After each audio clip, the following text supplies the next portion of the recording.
Thank you for joining us on All for the Dream, where we dive into the reality of what it takes to go after a dream. All of the sweat, all of the tears, all of the sacrifice. And at the end of the day, it isn't easy.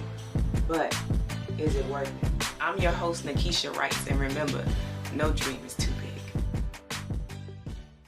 All right, everybody, thank you for joining me on All for the Dream. I am your host, Nakesha Rice, and today I have a good friend with me, Miss Shannon Little. She is the founder of Joyful Soul. Thank you so much for joining us. Thank you. Thank you. So tell us a little bit about Joyful Soul. So Joyful Soul is the author.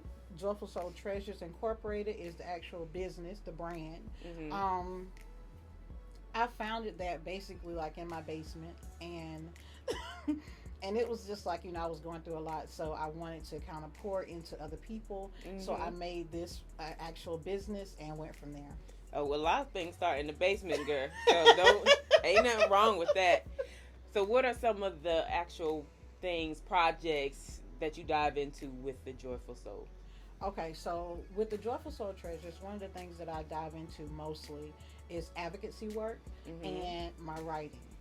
My writing spearheads mostly everything, that I do, and it speaks to, the community. It speaks to everything that's going on in society, and basically how people, can get to a place of healing within themselves.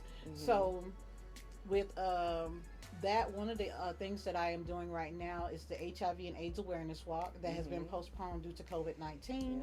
So now we're going to do it in April 10th, my birthday actually. Oh. April 10th of 2020. We just got that date certified. So we will be doing that in April 10th of 2020. 2021, my apologies, because it's 2020 now. 2021. And the next thing that we're going to be doing is that we're going to sponsor some young ladies, and we're going to be talking about a healing journey. So we're going to actually go through a healing journey.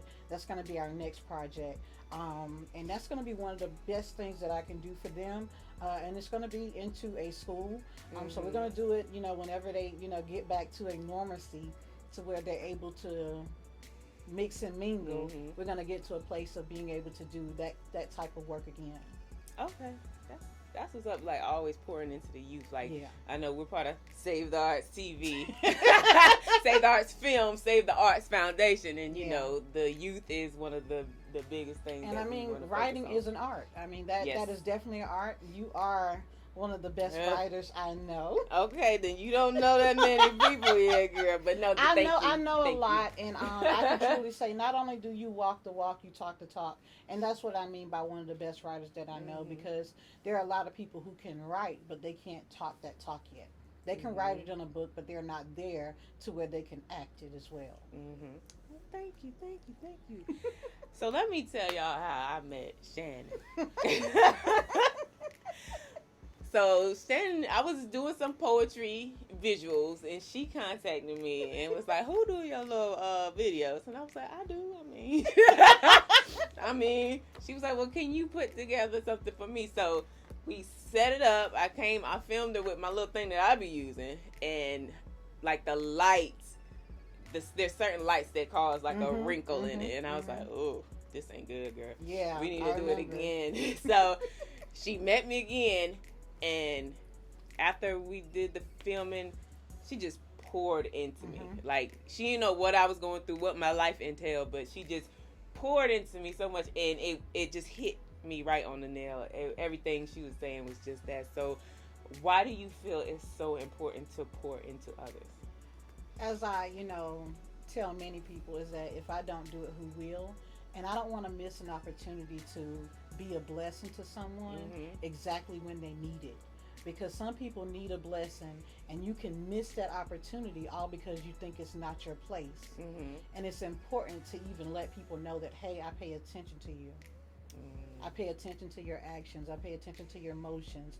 I pay attention to the way that you look, to the way that you smell, to the way that you sound. And if something doesn't resonate good, then I'm going to sit here. I have to be outspoken, and I have to, address that, because most people, they're feeling down in a certain moment, and they don't get the opportunity to, feel like that pain is going to be lifted, to feel like that pain is going to be, they're going to be relieved from it in some way, shape, form, or fashion. And it's important for us, as comrades, as citizens, as brothers and sisters in Christ, to just come back and pour back into each other, because if we don't, who will? Yeah, this is true. But that's actually, that's like, I'm not a great, to be honest, I'm not really even a great communicator. I can ask you questions that I done wrote down all day, but to just, and especially like empathy, like it's very hard for me to show people love and when they're going through something. Like, that's a hard. It was once for me. It was once, hard, because I used to be. It was like I went through a cycle. I used to be able to do it, and then I couldn't do it again, and then I got to a place to where I was able to do it, but I was able to grab myself back out of it. So I used to be one of those people who used to latch on to people and hold on to all their sorrows. Then when I went through, the military and all that stuff, I was one of those people that I don't want none of your stuff. I don't want to hear about none of your stuff. I don't want to hear about that. But then when I went through this most recent cycle in life, losing, my best friend, and, having to go through all of that, and all of my strongholds, coming back to haunt me, things of that nature. One of the things that I realized is that I can pour into you. I can empathize with you. I can prophesy to you. And I can remove myself from the situation and let God take place. Wow. Yeah. I like it. I've always just loved your spirit. So, like Shannon said, she is an author. How many books you have? I have 3 books. 3 books you want? 3 books and 1 journal. 3 books and 1 journal. Do you want to name your books off or not? Giving Birth to HIV, Daddy Soul Tie, and He Touched Me. Ooh. So, the Giving Birth to HIV basically talks about my best friend, my husband, how we met, and how all of that came about. Daddy Soul Tie talks about me actually getting to the point of meeting my husband. Okay. So it talks about my alcoholism. It talks about me not knowing the father of my son. It talks about my promiscuity. It talks about things of that nature, to where I was like, I needed my daddy. I needed my daddy. And I've always been a daddy's girl. So it actually talks about me needing daddy to come back and save me from myself. Wow. No, let me tell you something. Let me stop you breaking. Because when I read this book, I was like, I was so just fascinated by your honesty. Oh, that's some truth, baby. I was like, wow. Oh. Oh, okay. Yeah. Yeah. So I think, because I was telling her earlier, I don't read like that. I write, but I don't read. It's a shame. But I read through that book like so quick, but it felt so genuine and real. So and it was a moment to where I had to pour out everything. It was like it was a weight lifted off my chest when I got to the finish line. And then I said, okay, how do I want to get people to understand that this is real? I said, something my professor always told me, to know it's real, put research studies into it. So I put a scholarly article in the back of each one of my books to educate you on it. Yep. And I read it too. So my nonprofit is actually an education nonprofit. Okay. And all of my books speak to that. I like it. What was the 3rd book title? The 3rd one is He Touched Me. And this one right here, it talks about He touched me all the way around. I mean, you're talking about sexual assault, military, sexual assault, incest within families. It talks about sexual assault. And He touched me on some levels. And then there were different He's that touched me on some levels that it took me until I'm 34 to get over. Wow. And I just last year, or just this year, I had to reach out to one of the ones that hurt me the most, because I loved the most. And I had to say, listen, when you were on your deathbed and they said you weren't going to live, I prayed over you, and I told your sister and your wife that you would wake up on Thursday. So when he woke up and I talked to him about it, and stuff like that, and I said, I needed you to live so that you could hear my pain, so that you can understand just how bad you hurt me. And his response was typical, because they're not ready yet. I haven't really, I don't know the depths. I didn't read that book, but I'm probably gonna get that one too. But I just how you just pour out like that is I commend you for that. Thank you. But our big thing for today is the journal. Healing in the horizon. I haven't opened it. Yeah. I done opened mine because I haven't opened it. I'm like that kid and can't wait under the Christmas tree. It is so nice and pretty and hardback. So when you get yours out, just tell people a little bit about this journal. Okay, awesome. First of all, I created the color scheme and the wording to be unisex. So do not think for a moment that this right here is all for women. This right here was designed with men in mind, because they need to heal too. The reason we get broken men is because they haven't had time to heal. We don't give them time. We don't give them a way out. We want men to be strong, like we want to overlook what they're dealing with and focus on us. Me.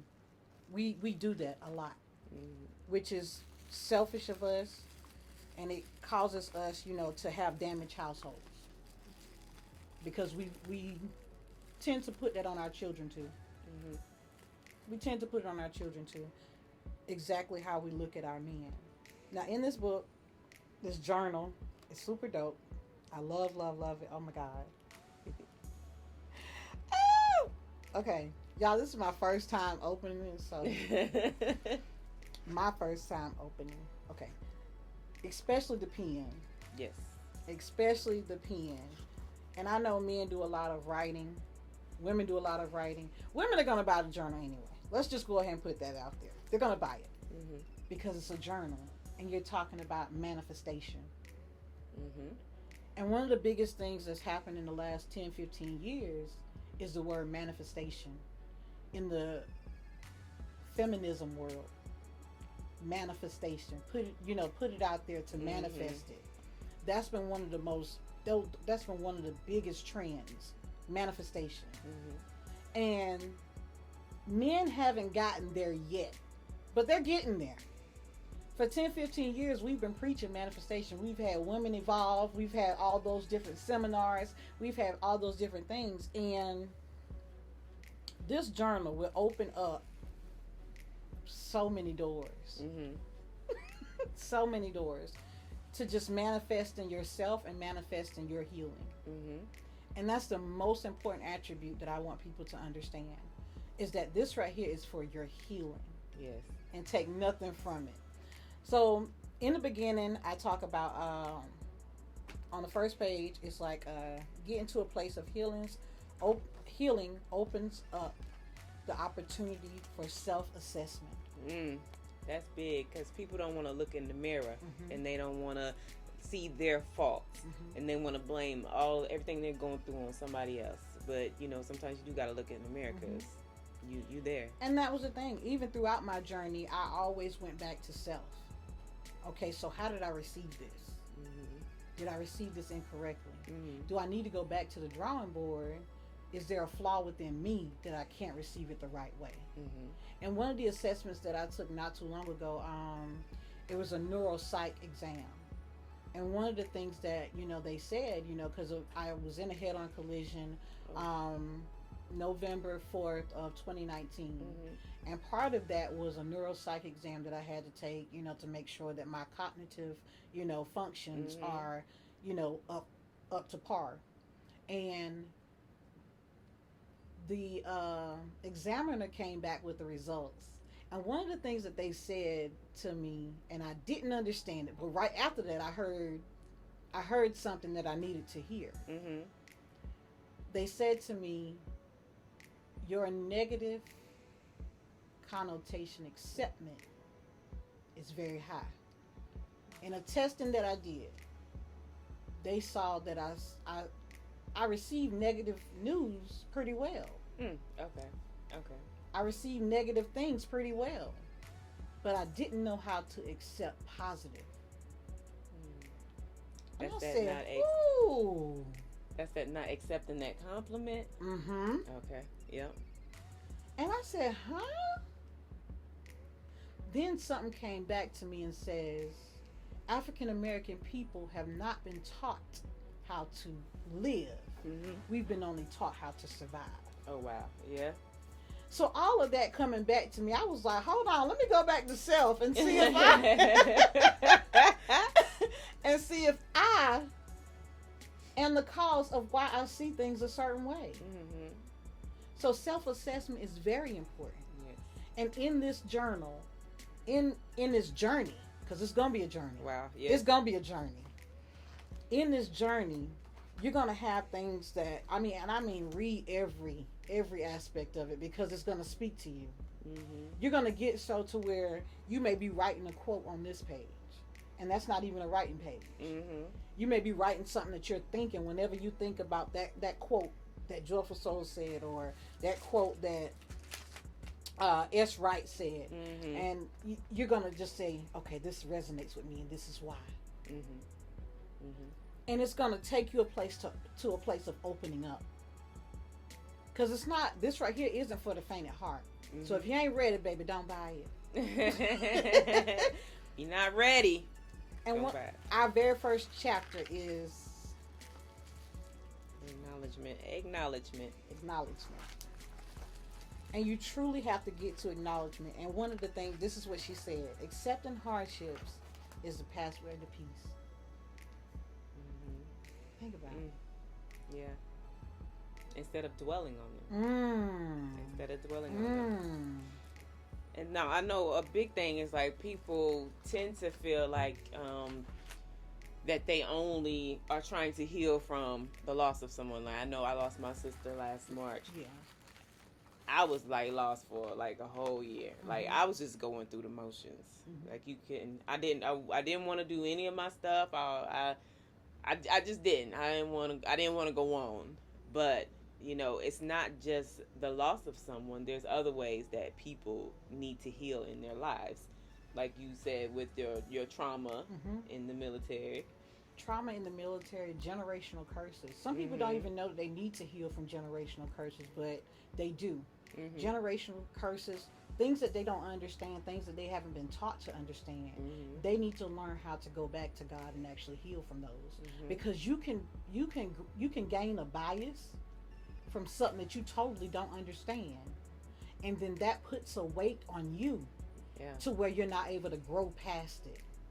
And then you have to go back and heal from things like that. Mm-hmm. And you have to heal from not accepting people as they are. Yeah. Wow. Because you can put you on so many people. Mm. You can put you on a lot of people and not realize the weight that you carry. Because you're wanting people to do things like, for me, where I'm wanting people to do things like I do, but I'm the only me, so I'm the only one that's probably gonna do it like me. You can't expect that.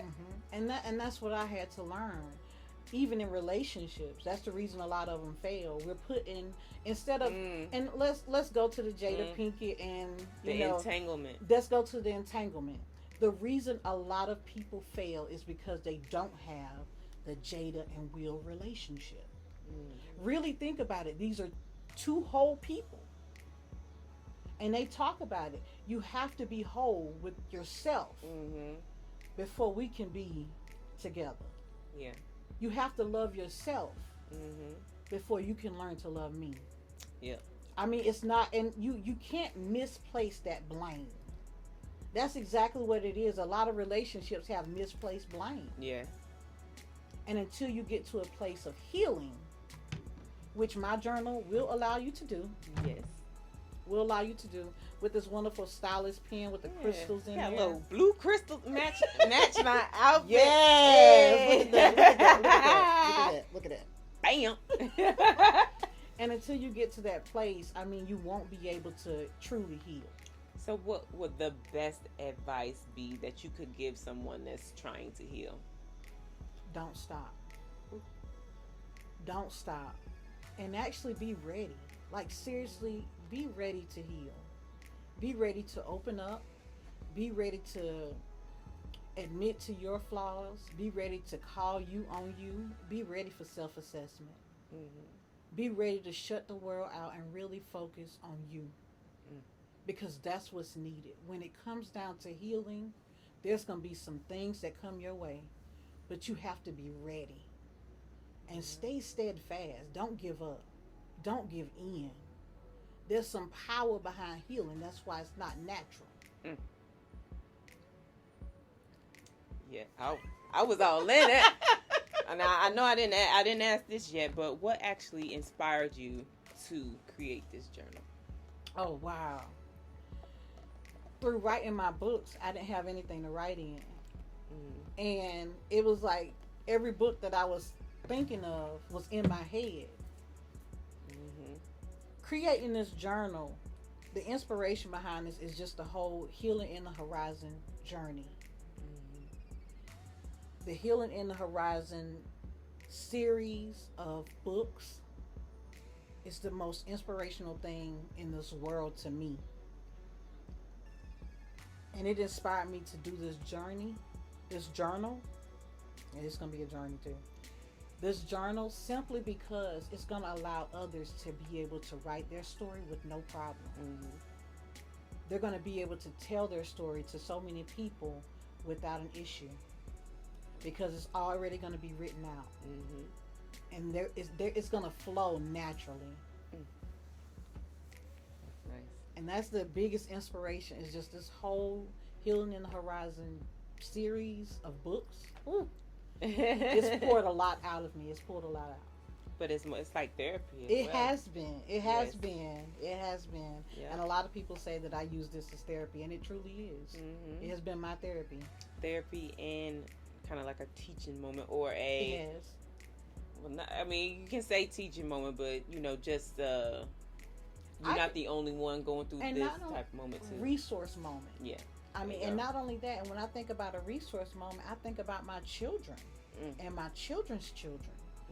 To where these books are going to be there for them. They're going to outlast me. Yeah. But they're going to have this reflection to go back off of and say, this was your great, great, great, great, great grandmother. And these are the things that, she went through. So that you wouldn't have to. Yes, exactly. So y'all better pick up Healing in the Horizon. It's gonna be a journey. And I got mine right here, so y'all gonna get this one. But I'm gonna let Shannon tell you where you can purchase one. You can purchase these journals off of my website, www.insidejoyfulsoul.store. They are not on Amazon. They will be in Barnes & Nobles this week. The local Barnes & Nobles. They will be in the local Barnes & Nobles this week, right here off of University. So they will be there. But you can get these right here off my website. Where y'all put it at? I'll put it down there so y'all can see. Right down there. So yeah, you can get these journals off of my website. They are wonderful. It's going to open up some doors for you. It's going to allow you to get to a place of healing, to self-assessment. It's going to, wreak havoc on that generational curse that you continue to carry, and it's going to help you get to a place of peace in your life. Yes, peace. Because we all need a little bit of peace in our life, for real. But thank you so much for joining me, Shannon. Thank you for creating this for the world, because we all need to heal. Yeah. And thank you, everybody, for joining us on All for the Dream. I am your host, Nakesha Wright.